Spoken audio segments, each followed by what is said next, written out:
ಕಾಡುಗೋಡಿ ಕಡೆಗೆ ಸಾಗುವ ಹೊಸ ರಸ್ತೆಯಲ್ಲಿ ಕಾವೇರಿ ಕುಡಿಯುವ ನೀರಿನ ಪೈಪ್ ಒಡೆದು ಅಮೂಲ್ಯ ನೀರು ರಸ್ತೆ ಮೇಲೆ ಹರಿದು ವ್ಯರ್ಥವಾಗ್ತಾ ಇದೆ. ಹಲವು ಗಂಟೆಗಳಿಂದ ನೀರು ಹರಿದು ಹೋಗ್ತಾ ಇದ್ರೂ ಸಂಬಂಧಪಟ್ಟ ಅಧಿಕಾರಿಗಳು ಮಾತ್ರ ಕಣ್ಮುಚ್ಚಿ ಕುಳಿತಿದ್ದಾರೆ.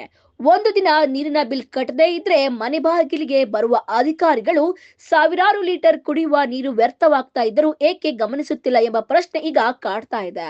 ಬೆಂಗಳೂರು ಜಲ ಸರಬರಾಜು ಮತ್ತು ಒಳಚರಂಡಿ ಮಂಡಳಿ ಬಿಡಬ್ಲ್ಯೂಎಸ್ಎಸ್ಬಿ ಅಧಿಕಾರಿಗಳು ಕೂಡಲೇ ಎಚ್ಚೆತ್ತುಕೊಂಡು ಸಮಸ್ಯೆ ಪರಿಹರಿಸಬೇಕಿದೆ.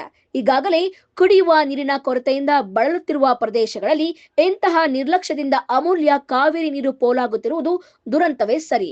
ತಕ್ಷಣ ಪೈಪ್ ದುರಸ್ತಿ ಮಾಡಿ ನೀರಿನ ಸೋರಿಕೆಯನ್ನು ತಡೆದು ಸಾರ್ವಜನಿಕರ ಅಮೂಲ್ಯ ಸಂಪನ್ಮೂಲವನ್ನು ಉಳಿಸಬೇಕು ಎಂಬುದು ಪಿಟಿವಿ ನ್ಯೂಸ್ನ ಆಗ್ರಹ.